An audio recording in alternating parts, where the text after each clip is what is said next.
After a failed career in the government, I decided to fuse some of my passions: art, history, and weapons. I've been making knives for almost 9 months, but I only recently named my creations after mythical beings and legends. In turn, I'll be discussing those legends while demonstrating my knife making skills in a marriage of history and craftsmanship.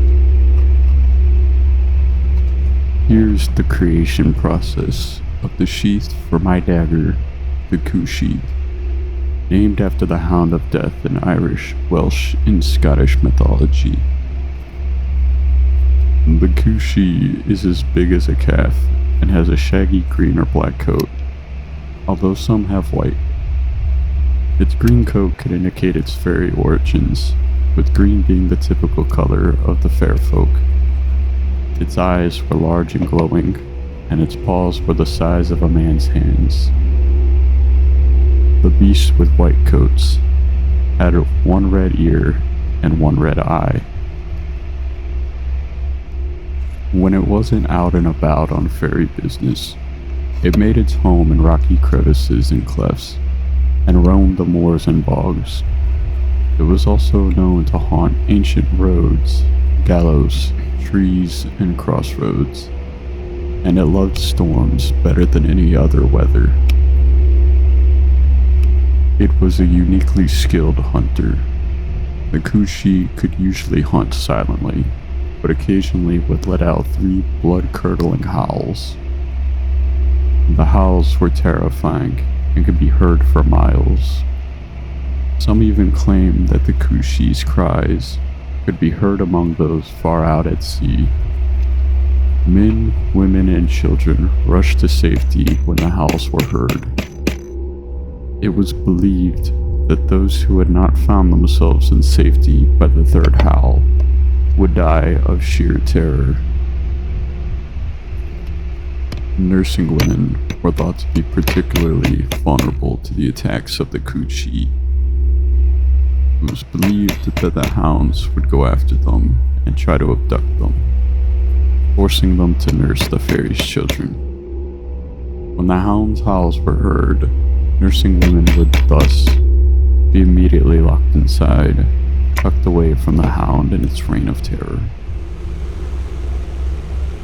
Early Christians in Ireland sometimes remained attached to their old ways after St. Patrick arrived. Some say they would sacrifice a black dog when a new church was built, burying it on the north side of the graveyard. The dog spirit would then become the guardian of their dead, keeping the church and grounds safe from the devil. Here are a few accounts of encounters with the Cù Sìth. The first encounter is as follows.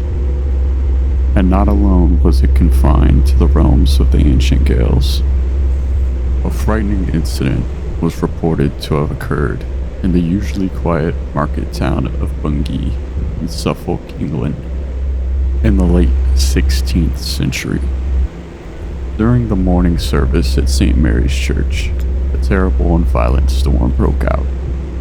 The sky darkened, thunder crashed, and rain fell heavily from the skies. Lightning flashed wildly as the storm broke upon the church. Inside, the congregation knelt to pray. Suddenly, to the horror of the congregation, from out of a flash of lightning, there appeared in the church a huge and monstrous black dog.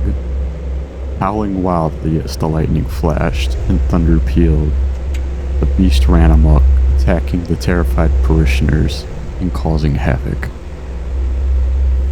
2 people at their prayers were killed, and a 3rd man was badly burned from being mauled by the beast, but survived the ordeal.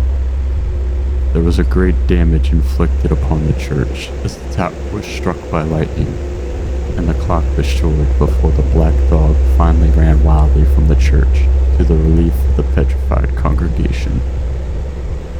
Around 12 miles away in the Holy Trinity Church at Blybrook, at about the same time the black dog, or another beast like it, appeared and also attacked the frightened congregation at prayers, killing 3 people. There are scorched scratch marks on the church door that can still be seen to this day.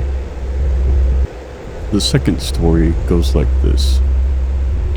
There are as many tales of the Cù Sìth as there are crossroads in Ireland. Once there was a fellow by the name of John Toller, born in County Tipperary in the mid-18th century.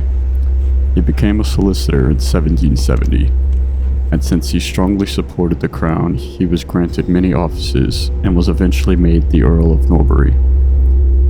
By bribery and deception, he became a corrupt and much-feared judge. He wasn't much of a lawyer, but he used his power to intimidate lawyers and defendants with his sarcastic wit and twisted sense of humor. His courts were like a wild theater. His most famous trial was that of Robert Emmet, in which Norbury continually interrupted and abused Emmet when he was making his speech from the dock, before sentencing him to death. Norbury wrongfully convicted an innocent young man from Blanchardstown of the capital crime of sheep theft. The man was hanged, and his distraught widow survived him by just a few months. On her deathbed, she cursed Norbury, vowing to haunt him from beyond the grave until the end of time, promising that she would never let him have another night's sleep. Norbury was said to have suffered from chronic insomnia after that, a deserving end to a brutal despot. When he died at the age of 85, they do say Norbury was changed into a phantom black hound, condemned to roam the streets of Cabra forever, dragging a heavy chain behind him. The final story is short, but equally as eerie as the others. On the Isle of Man, Maudie Dhu, the Black Hound, roamed Peel Castle. Every night it warmed itself before the guardroom fire, and at first the soldiers were afraid, but eventually they got used to it. Then one night, during the reign of Charles II, a drunken soldier boasted that he would patrol the castle alone, and dared the dog to accompany him on his rounds. He would find out whether it was a real animal or a demon. The ghostly dog arose from his place by the fire and followed the man. Fearful cries and screams issued from the corridor, but not a man dared venture from the room. The foolish soldier returned white and gibbering. He died 3 days later, never speaking of what he had seen. The black dog has not been seen since, but some say it still haunts the castle, unseen. And that's the end of the stories of the Cù Sìth, or at least the end of what I researched. I like to believe that all of these mythical creatures exist in some capacity. However, one could see that the stories behind the Cù Sìth seem to be more of a manifestation of the fear of death. Of the dog appears and scares people to the point that they die.